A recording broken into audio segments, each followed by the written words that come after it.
Laknay, nubuan. Yeah, yeah, yeah. Come on!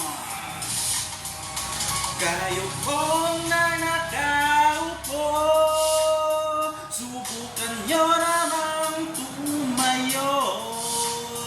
At baka matanaw ninyo ang tunay na kalagayan ko. Ganito kasi yan eh.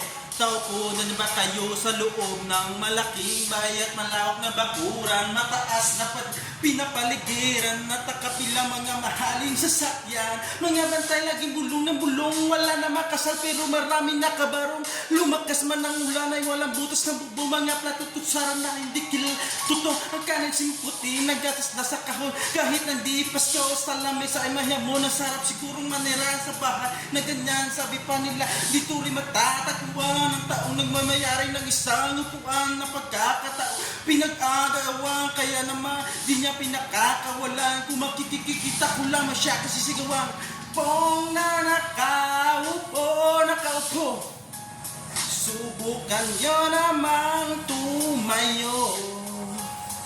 At baka matanaw ninyo tunay na kalagayan ko.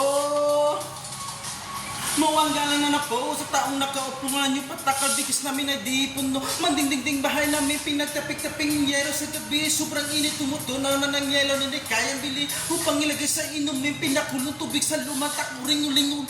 Gamit lang ng panggatong ninanod lamang sa estero na si Silvi Kusina. Sumagay aming banyo ng aking ina. May kaya man ay isang kaldero na gamit ng pag-aking ay sumisweldo. Pero kulang na kulang pa rin. Lulubatuyo ta sena 50 pesos magyapoy pagkakasyain. Di ko alam talagang maraming harap. Umataas lang ang bakunang nagbulag-bulagan lamang po kayo. Kahit sa dami ng pera yung walang doktor magpapapalinaw ng mata nyo. Kaya huwag kang masyadong halata.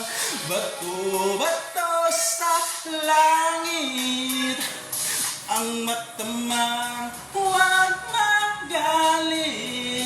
Bato sa langit ang matama ay huwag masyadong halata.